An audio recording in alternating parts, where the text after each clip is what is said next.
जय जिनेन्द्र। हम सब सुन रहे हैं संत शिरोमणि आचार्य श्री विद्यासागर जी मुनिराज का पूरा जीवन चरित्र कथा रूप से। उस श्रृंखला की ये अगली कड़ी हम सुनने वाले हैं। तो चलिए शुरुआत करते हैं मंगलाचरण से। विद्या के सिंधु में ज्ञान है समाया, विद्या के सिंधु में ज्ञान है समाया, श्रद्धा की कलशी को भरने में आया। मेरे सब विकारों का करिए विनाश, मेरे सब विकारों का करिए विनाश, गुरुद्वार आया हूँ यही लेके आश, गुरुद्वार आया हूँ यही लेके आश। बोलिए पंच परमेश्वरी भगवान की जय जय जय। आचार्य श्री विद्यासागर मुनिराज जी की जय जय जय। नमोस्तु नमोस्तु नमोस्तु आचार्य श्री। श्रोताओं, अब तक हमने सुना कि ब्रह्मचारी वेश में जो विद्यासागर जी है सबको दिख रहे थे ना, वे सब लोग उन्हें जुड़ रहे थे। वात्सल्य भाव से उनको कुछ न कुछ देने की हर एक की इच्छा रहती थी, पर विद्याधर जी तो कुछ भी नहीं लेते थे। वही मंदिर में एक ममता की मूर्ति ऐसे जाने माने वाले सेठ जी दर्शन के लिए हर रोज आते थे। मालूम तो था कि विद्याधर जी कुछ भी नहीं लेते, पर कुछ न कुछ तो देना चाहते थे। एक दिन क्या हुआ, उनकी दृष्टि पड़ गई विद्याधर जी की धोती पर। वे सोचने लगे, अरे ये तो बहुत मोटी धोती पहनते हैं, मैं उन्हें कीमती कोमल फाइन धोती पहना दूंगा। लाकर ही रहता हूँ, और उन्होंने सचमुच लाई वैसी धोती, पर देंगे कैसे विद्याधर जी को? क्या करूँ सोचने लगे। तो जाकर आचार्य विद्यासागर जी महाराज जी से मिले। उन्होंने कहा, महाराज जी कृपया बताइए, ब्रह्मचारी जी को अपना अधो वस्त्र कब बदलना चाहिए? तो आचार्य श्री बड़ी सहजता से बोले, जब वो फटने लगे तब उस दिन से भक्त सेठ जी भगवान से प्रार्थना करते रहे कि ब्रह्मचारी भैया जी की पुरानी धोती फट जाए। पर कितने दिन हो गए, धोती फटी ही नहीं। आखिर एक दिन सेठ जी को दिखा, अरे धोती को छोटी सी खोप लगी है। देखकर बड़े आनंद से दौड़ते दौड़ते घर गए और वह कीमती धोती लेकर मंदिर जी में आ गए। अब बड़ी श्रद्धा से बोले, ब्रह्मचारी जी आपकी धोती फटने लगी है, कृपया उसे बदलकर यह नई धारण कीजिए। विद्याधर जी बहुत आश्चर्य लगा उन्हें। आचार्य जी से पूछे बिना मैं तो ले ही नहीं सकता, और ये फटी कहाँ है? अरे छोटा सा छिद्र है। बोल पड़े सेठ जी, अभी यही पुरानी धोती ठीक नहीं है। नहीं भैया ठीक है।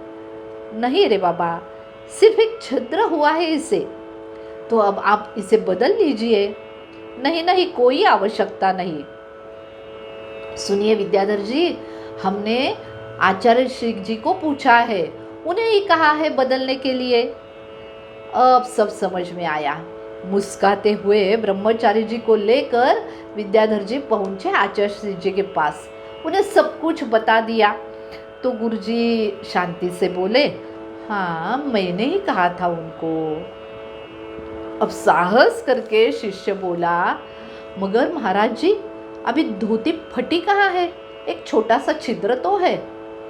और ये बोलकर लौट गए अपने स्थान पर। उनके पीछे सेठ जी आए और कहने लगे, अब तो कृपया ग्रहण कीजिए यह नई धोती।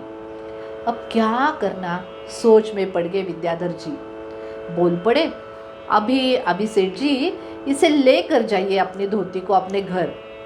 जब समय आएगा ना तब मैं खुद ही आपको बता दूंगा। सुनिए, सेठ जी अब मन ही मन मुस्काने लगे। वे तो बड़े धर्मज्ञ श्रावक थे, विद्वान थे।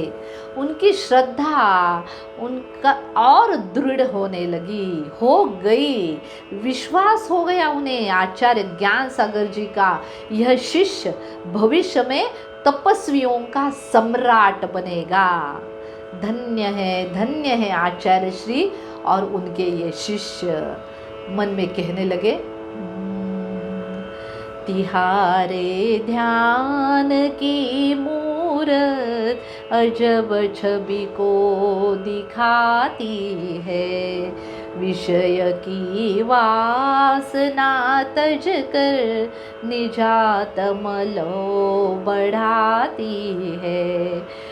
जपो तुम नाम की माला अब मेरे काम आती है, तुम्हारी छवि निरख स्वामी निजात मलो लगाती है। अरे ऐसे ही बनेंगे, वितरागी बनेंगे ये शिष्य, ये विद्याधर जी। ऐसे सोच ही रहे थे सेठ जी। सिर्फ सेठ जी को नहीं, पूरे अजमेर का हर श्रावक समझ रहा था।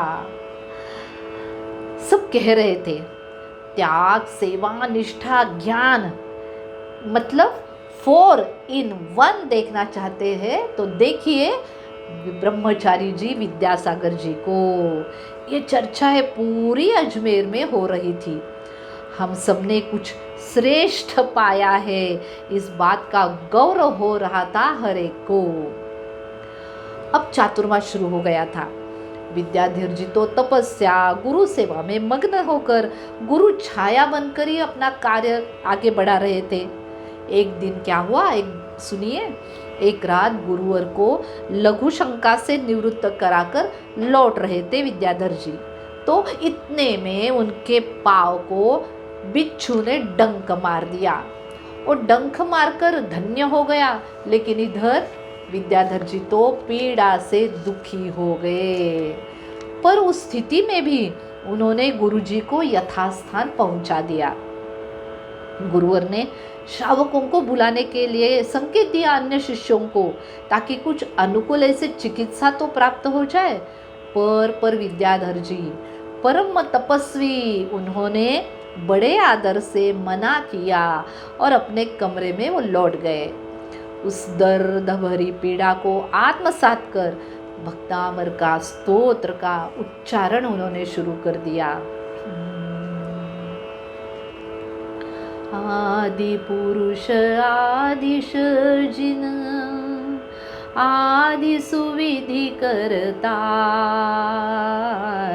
आदि पुरुष आदि सर्जिन, आदि सुविधि करतार, धर्म धुरंधर परम गुरु, नमो आदि अवतार, नमो आदि अवतार। बोलिए आदिनाथ भगवान की जय। पूरी रात स्तोत्र पठन कहते रहे। टहलते टहलते निकाल दिया उन्होंने वो लंबी रात। यह सब देखकर गुरुवर ज्ञान सागर जी महाराज जी के मन में एक नया बोध जाग पड़ा। उन्होंने देखा विद्याधर की सहन शक्ति अपार है। यह एक महान तपस्वी बनेगा भविष्य में। और अब उन्होंने एक विचार दृढ़ किया। हाँ, वही विचार जो आप कर रहे हैं, मैं कर रही हूँ, हम सब कर रहे हैं। कौन सा? विद्याधर ब्रह्मचारी जी को मुनि दीक्षा देने का विचार। तब उम्र क्या थी इस ब्रह्मचारी जी की? सिर्फ 21.5 वर्ष। पर यह मुनि दीक्षा वाली बात पूरी अजमेर में फैल गई। सेठ साहूकार जैसे बड़े लोग कहने लगे, इतनी कच्ची उम्र में दीक्षा न दी जावे। कोई लोग मुनिचर्या के संभावित कष्टों को जानकर कहने लगे। मन ही मन उन्होंने दुख हो गया उन्हें। मन ही मन वो सोचने लगे, बड़े दुख हो जाएंगे मुनिवर को, पर क्या करें। आम श्रावक तो बड़े विश्वास से कहने लगी, अरे आचार्य श्री कर रहे, वो उचित ही करेंगे। अब तो तारीख भी तय हो गई। क्या थी तारीख? 30 जून 1968।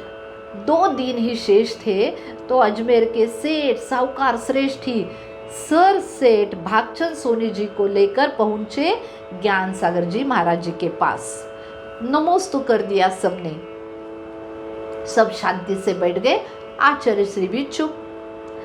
तो भागचंद जी बोले हाथ जोड़कर, गुरुवर आप स्वतः प्रकांड विद्वान महान तपस्वी है, तो आप ही बताइए कि इतनी कम उम्र में मुनिपद की कठिन चर्या कैसे निभाएंगे विद्याधर जी।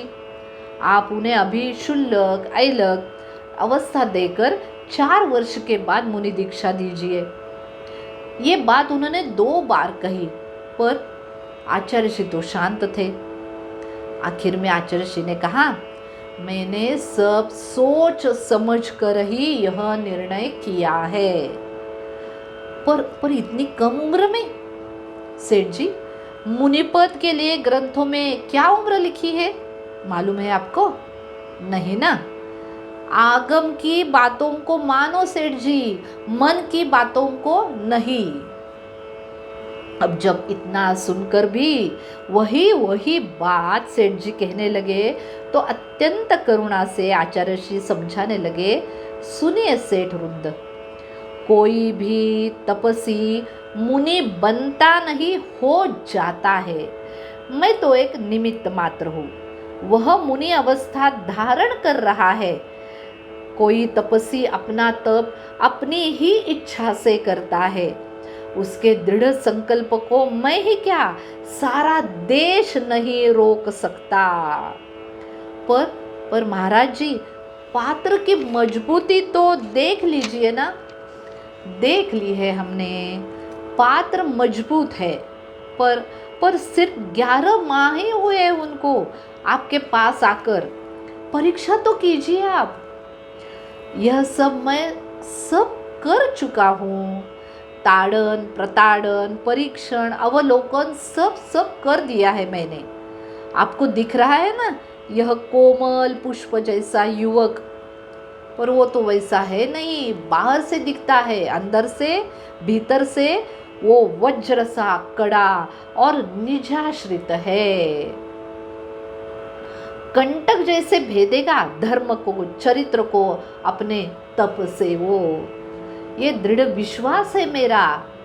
ये सेठ वृंद, आप मैं जो कर रहा हूँ उसे अनुमति देना। मन की बात को नहीं, आगम की बात को मान लेना।